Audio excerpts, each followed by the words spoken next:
Okay, so we're still talking about arrogance, pride, conceit. So there's many different things that we can get arrogant about.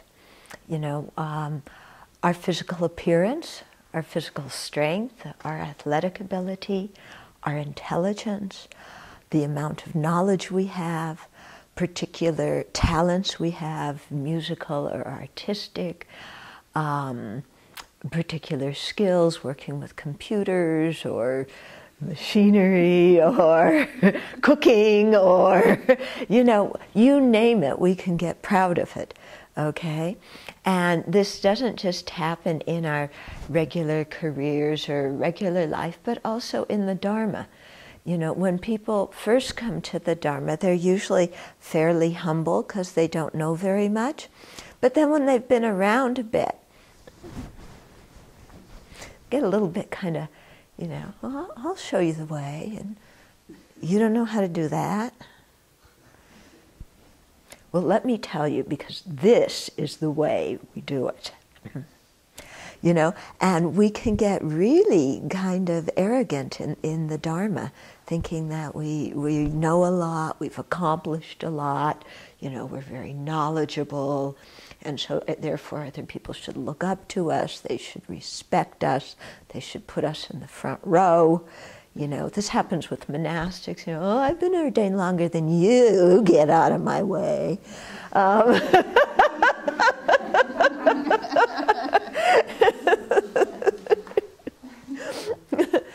Actually, it's really sweet. Usually at big teachings, you always know the new monastics because they go sit in the very front.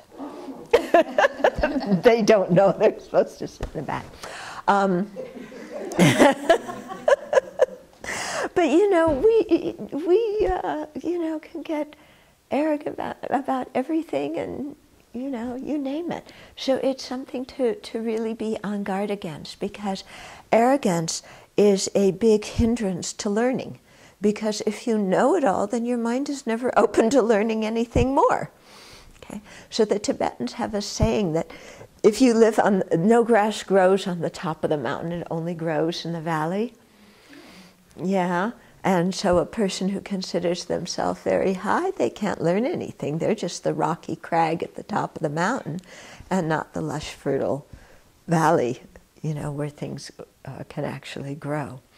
So that's why we do the practice of prostrations a lot. It's to make us humble.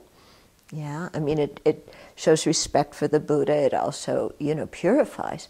But it's also a practice of humility, to remember that we are the servant of other sentient beings, and that as long as our mind is filled with ignorance, anger, and attachment, there is absolutely nothing to get arrogant about. Yeah? Because even if we have a good rebirth now, if we create a lot of negative karma, then we have a bad rebirth in the future. So what's there to be arrogant about? A little bit of status or, whatever we have right now doesn't mean much. It's just a temporary condition that's produced by causes and conditions. So, the same thing goes for having a precious human life. It's nothing to get proud about. It's something to use wisely, because we won't have it for very long. Yeah? So when in doubt, it's good to be humble, as antithetical as that is to the American system, where we are taught here to sing our own glories, aren't we? You go in for a job interview, you never say you can't do anything. Yeah, even if you can't, it's, well, I have some experience in that. What is it? Yeah. But, you see, we have such a hard time. And the system expects us to just, know everything, or to pretend we know everything. And I remember once I was with a young person who was applying for college, and they had to write an essay about themselves. And I encouraged them to write not only their good qualities and what they like, but also their weaknesses. And this person was very upset with me, you know, and so were the parents. It's like, how dare can you, you know, say that?